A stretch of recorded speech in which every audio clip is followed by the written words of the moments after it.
सब कुछ छोड़ दिया सत्संग के प्रभाव से, परंतु कुछ समय बाद पता चला कि वो किसी लाइलाज बीमारी से ग्रसित हो चुका है। पर महाराज जी, जब वो सत्य मार्ग पर आ गया है, उसे इस भयंकर दुख का सामना क्यों करना पड़ रहा है? क्यों? हाँ, क्योंकि हमने बम्बूल बोया है तो कांटा तो लगेगा ना।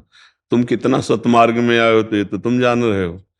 लेकिन इस शरीर की हम बात कर रहे हैं, बचपन से भगवत मार्ग में कभी किसी को ऐसे चोट पहुंचाई हो, ऐसा हो नहीं सकता। 13 वर्ष की अवस्था में घर से भगे थे, आज जो भी शरीर की अवस्था है ऐसे ही चले हैं। दोनों किडनी फेल है ना।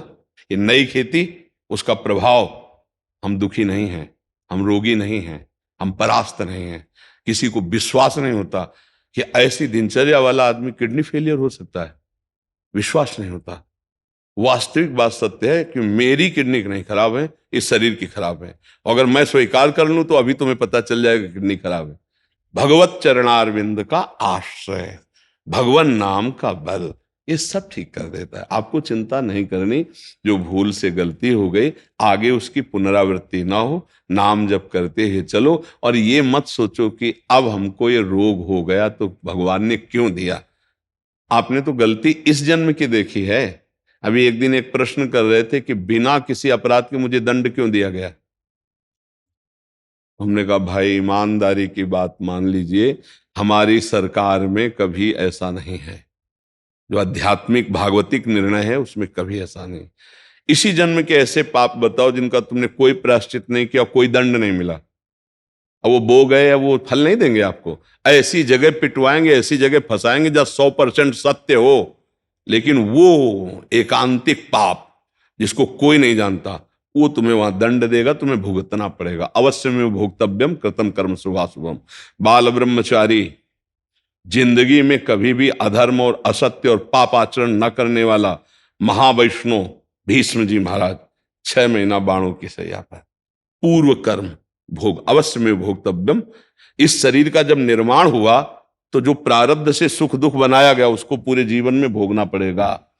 अब जो हमारे अच्छे कर्म हैं वो पूर्व कर्मों को भस्म करेंगे, नवीन कर्म अच्छे हैं इसलिए हमें भगवत प्राप्ति हो जाएगी। लेकिन हमें पूर्व कर्मों से जब शरीर निर्माण किया गया तो उसमें दो रखे गए थे, एक पाप एक पुण्य। तो पुण्य का प्रताप अलग, सुख उन्नति जय, पाप का प्रताप पराजय अवनति दुख, ये भोगना पड़ता है बड़े बड़े सिद्ध महापुरुषों के शरीरों में। तो आप तो अभी इस बात को समझ लीजिए कि आपकी तो अभी कोई साधना ही नहीं है। तो आपको जो दंड मिल रहा है वो किसी के द्वारा नहीं निर्धारित किया गया, भगवान के द्वारा। अवश्य में, गीता में अवश्य में भोक्तव्यम कृतम कर्म शुभाशुभम। जो शरीर शुभ अशुभ से रच गया है, वो जो गोदाम है वो तो शरणागत हो, भजन करोगे तो भस्म हो जाएगा। जो आगे हैं अब सावधानी से चल रहे हो इसलिए गंदे काम होंगे। अगर भूल चूक से हो जाते हैं तो तत्काल उसका दंड मिलेगा, हृदय जलेगा, बहुत परेशानी महसूस होगी, उसी में भस्म हो जाएगा। लेकिन जो शरीर रचना में हुई कि भाई 80 साल जीना है, 5 साल की अवस्था में ये दंड, 18 में ये, 22 में वो मिलेगा। ये अब हमारी नई फसल है, नई खेती। हमें बहुत विवेक पूर्वक चलना है, घबराना नहीं कि भक्ति में चल रहे हैं तो अब कष्ट ज्यादा बढ़ रहे हैं। नहीं, 1 इंच भी कष्ट ज्यादा नहीं मिलेगा। जो हमें परिणाम भोगने वो भोगने ही हैं। नहीं तो देखो बड़े बड़े संतों के, किसी के कैंसर, किसी के, रामकृष्ण परमहंस जी के गले में कैंसर, और भगवत प्राप्त महात्मा बड़े बड़े महापुरुषों के, तो ऐसा क्यों फिर होता? उनकी भक्ति में कोई कमी होती है क्या? नहीं। तो ये हमें ध्यान रखना है कि हमको शारीरिक दंड भोगने पड़ेंगे, मानव देह है, बड़े बड़ों को भोगना पड़ा। आप इतना समझो, भगवान राम जी के पिता का सौभाग्य प्राप्त हुआ दशरथ जी को, हुआ ना। इसके बाद दशरथ जी के द्वारा एक अपराध बन गया था श्रवण कुमार का, अचानक में वो, तो आप देखो वो पुत्र के वियोग में उनके माता पिता पधारे ना, तो महाराज भगवान पुत्र बने लेकिन उसको मिटारा नहीं। दशरथ जी को वैसे ही तड़प कर प्राण त्यागने का श्राप हुआ था, वैसे ही तड़प कर प्राण त्यागे। तो भाई आप इतना इशारे से समझ लीजिए कि कर्म का जो दंड है निर्धारित जो हो चुका है वो तो भोगना पड़ेगा, और जो हमारे कर्म जमा है वो भस्म हो जाएंगे। महाराज जी, मैं कहना चाह रहा हूँ जैसे पूर्व कर्म से जो हमें कष्ट प्राप्त हो रहा है, जो परेशानी हो रही है, तो उसके लिए कुछ पश्चाताप का मार्ग नहीं, वो इसका एक ही पश्चाताप के नाम जब करते हुए उसके ऊपर उठो, उसे भोगना पड़ेगा।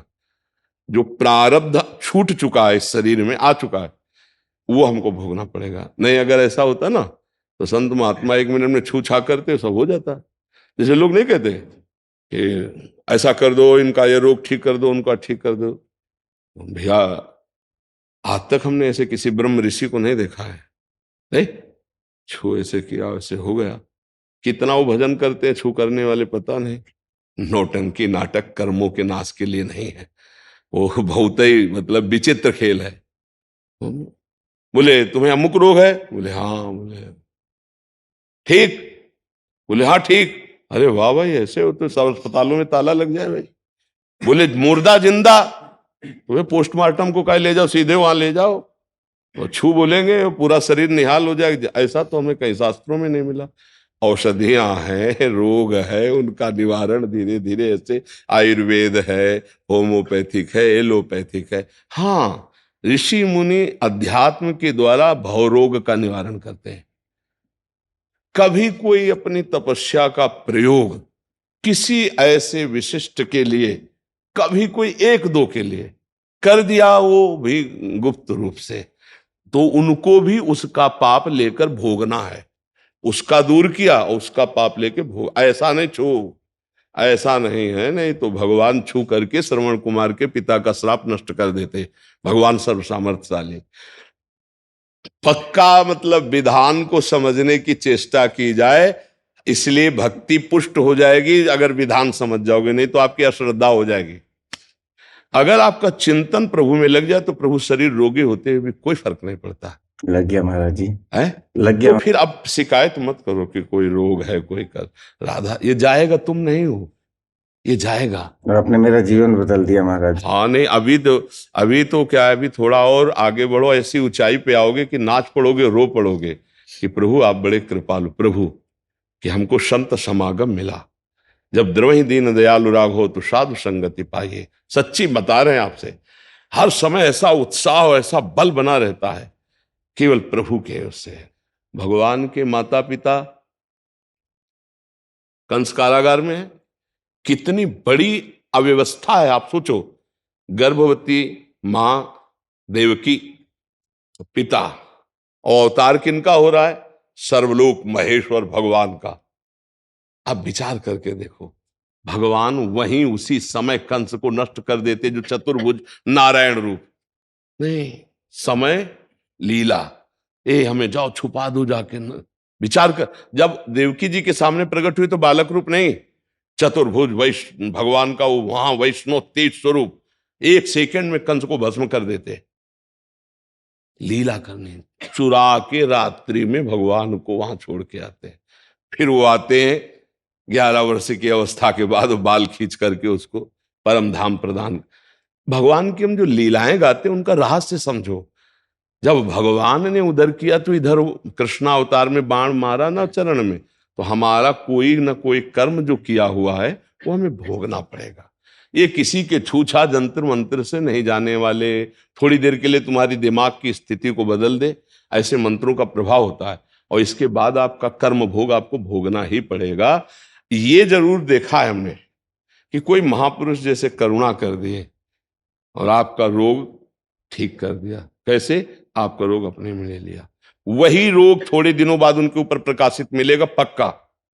ये देखा है 1 2 4 घटनाएं ऐसी, पर ऐसा हमने आज तक नहीं देखा है छू और ये जंतुर बांध लो खत्म, ऐसा तो हमने नहीं देखा। इसलिए कह रहे नाटकबाजी में ना फंस के राधा राधा राधा ईमानदारी से चलो, अपने कर्मों का दुख सुख जो आवे उसको शांति से भोगते हुए अपनी जीवन यात्रा पूरी करो। हमारी बात जो शास्त्रीय बात है, नहीं ऐसा आज तक कोई ब्रह्म ऋषि इतिहास में नहीं दिखाई दिया, तो हमें फिर लगता है कि नौटंकी में हो सकता है। नहीं, फिल्म में जैसे नहीं किया जाता और नौटंकी में हो सकता है। सत्य में अगर ऐसा होता तो बड़े बड़े सिद्धों से हम मिले हैं जो गंगा किनारे ज्ञान के और प्रेम के ब्रज में, तो हमें तो आज तक ऐसा बड़े बड़े सिद्धों, ऐसे ऐसे महापुरुष जिनका लीला में प्रवेश है ना, बड़े कष्ट में जीवन में पीठ पड़े पड़े सड़ गई, त्वचा सड़ गई, और जिह्वा से नाम चल रहा, छुओ तो मशीन जैसा मंत्र यहां चलने लगे, बड़ी दिव्यता है। लेकिन शरीर का भोग हमने देखा उनको भोगना पड़ता है, बड़े बड़े सिद्धों। इसलिए भाई इस भ्रम में तो रहो मत।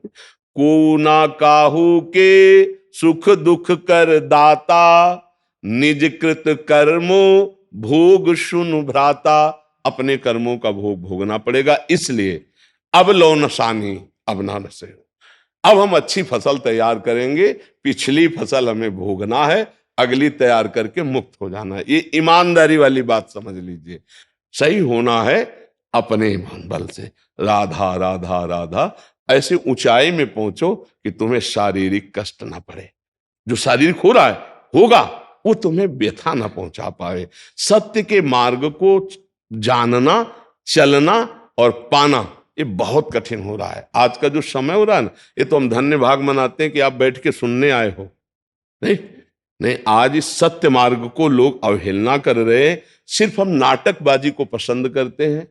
भगवान ने सिद्धांत बनाया, जैसे प्रधानमंत्री, राष्ट्रपति सब हमारे देश के हैं ना, पर हमारा एक भारतीय संविधान है, कानून है, और उन्हीं के द्वारा किस बनाया हुआ है, उन्हीं पदों के द्वारा सब निर्धारित किया हुआ है। अगर वो उसके कानून के विरुद्ध गलती करेंगे तो उनको भी जेल जाना पड़ेगा, चाहे 10 मिनट के लिए जाना पड़े, स्वीकार करना पड़ेगा ना। तो भगवान ने जो संविधान बनाए हैं, अगर वो भी लीला में उसमें त्रुटि हो गई तो फिर वो दिखाएंगे वो कि उसका विधान हमने स्वीकार किया है। तो हम लोग तो जीव हैं, बिल्कुल सत्य मार्ग में चलिए, डरिए मत। न रोग, न कोई बाण, न कोई धनुष, न कोई तीर, न गोली। नैनम छिन्दन्ति शस्त्राणि नैनम दहति पावका, न चैनम क्लेदन्त्यापो न शोष्यति मारुता। ये मेरा स्वरूप है और ये देह नष्ट होगा। कितनों को आग में फूंका जाता है, देखते हो आप, तो तुम्हारा शरीर नहीं फूकेगा क्या? और उसका समय है, आज नहीं तो कल जाएगा। इसके लिए चिंता मत करो। राधा राधा राधा, इसीलिए कह रहे इतने अध्यात्म की ऊंचाई पर चढ़ जाओ कि मृत्यु का भय खत्म हो जाए। नाम जप के द्वारा सब हो जाता है। नाम जप करो, भगवद आश्रित रहो और जीवन को सदैव ये बात में डरते हुए चलाओ कि कोई पाप न बन जाए। ए भाई, पाप का बड़ा कष्ट भोगना पड़ता है। जब हमारे शरीर में कष्ट आता है तो हमें भगवान की आस्तिकता भी हिल जाती है, नहीं आता है? तो इसलिए ये हिलने न पावे तो इस जन्म में भगवत प्राप्ति कर ले, सब दुखों से छूट जाएंगे। कोई संशय आपको? हाँ जी।